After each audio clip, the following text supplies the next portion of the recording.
हैं वो बहुत ही डराने वाले हैं। देखिए 24 घंटे में जो नए केसेस हैं वो हैं 40,953। 24 घंटे में ठीक होने वाले लोगों की जो संख्या है वो है 23,653 और 24 घंटे में मौत का आंकड़ा है 188। तो एक बार फिर से हालात बिगड़ते दिखाई दे रहे हैं और कोरोना बहुत ही तेजी से अपने पैर पसार रहा है। खतरा अभी टला नहीं है बल्कि और ज्यादा बढ़ गया है। देश भर में रोजाना 40,000 के करीब नए केस सामने आ रहे हैं, लेकिन अब लोग लापरवाही कर रहे हैं।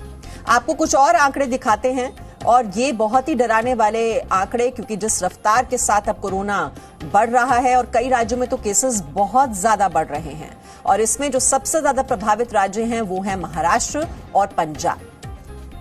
पंजाब में आप देखिए 2,369 केस, दिल्ली में भी संक्रमण फैलता जा रहा है, 607 नए केसेस मिले हैं। गुजरात में 1,276, महाराष्ट्र सबसे ज्यादा प्रभावित जहां पर एक ही दिन में 25,833 केस। केरल में भी हालात खराब हैं, 1,899, कर्नाटक 1,488, तमिलनाडु 989, छत्तीसगढ़ 1,066, मध्य प्रदेश 917।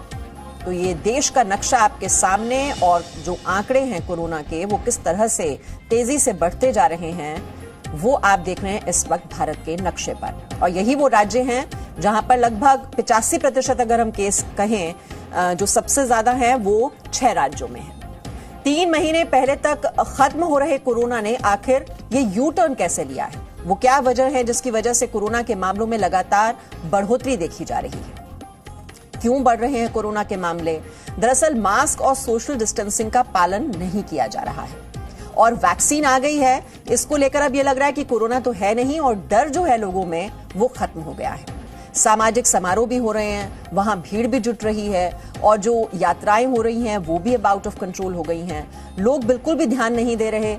जो मास्क पहले पहनते थे, भीड़ में जब भी बाहर जाते थे, अब लोगों ने मास्क पहनने बंद कर लिए। सोशल डिस्टेंसिंग का पालन नहीं किया जा रहा है। इस वक्त हमारे साथ दिल्ली से पृथु हमारी रिपोर्टर जुड़ गई हैं।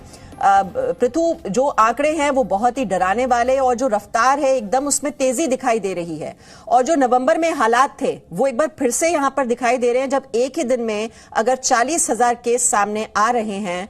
सोशल डिस्टेंसिंग का पालन नहीं, मास्क पहनना लोगों ने बंद कर दिया। ऐसे तो कंट्रोल कर ही नहीं पाएंगे कोरोना को। अभी क्या क्या स्ट्रिक्ट गाइडलाइंस अभी जारी की जा रही हैं? दिल्ली सरकार की ओर से भी कुछ क्या गाइडलाइंस जारी की गई हैं?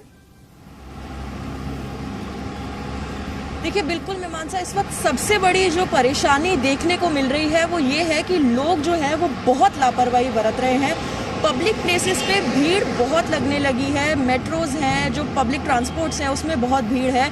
लोग सोशल डिस्टेंसिंग का पालन नहीं कर रहे हैं, लोग मास्क नहीं लगा रहे हैं और जब उनसे पूछा जाता है कि क्या परेशानी है तो उनका कहना ये है कि जो कोरोना है वो खत्म हो गया है। लोगों में सबसे बड़ी गलतफहमी ये भी हो गई है कि कोरोना है वो खत्म हो गया है। अगर कल के मैं आंकड़ों की बात करूं तो कल जो आंकड़े थे कोरोना संक्रमित मामलों के वो 716 रहे, यानी कि दिसंबर के बाद ऐसा पहली बार हुआ कि दिल्ली में जो कोरोना का आंकड़ा था, कोरोना संक्रमित मरीजों का जो आंकड़ा था वो 716 रहा। पिछले कुछ महीनों में केसेस कम रहे, मगर दिल्ली के लोगों की लापरवाही की वजह से जो है ये आंकड़े एक बार फिर से बढ़ रहे हैं।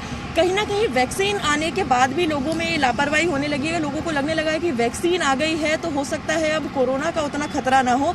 फिलहाल दिल्ली में जो स्टेप्स उठाए जा रहे हैं कोरोना से बचने के लिए, उसमें सबसे बड़ा जो स्टेप है वो ये है कि दिल्ली में 12 घंटे का जो वैक्सीनेशन है वो शुरू हो गया है, यानी कि सुबह 9 बजे से और रात को 9 बजे तक जो है हॉस्पिटल्स में वैक्सीनेशन शुरू हो गई है। मगर चाहे वैक्सीन हो या कुछ भी हो, मगर उसके बाद भी लोगों को फिलहाल ये समझना बहुत जरूरी है कि अगर कोरोना से बचना है तो सोशल डिस्टेंसिंग का पालन उन्हें अभी भी करना होगा और मास्क लगाना बहुत जरूरी है।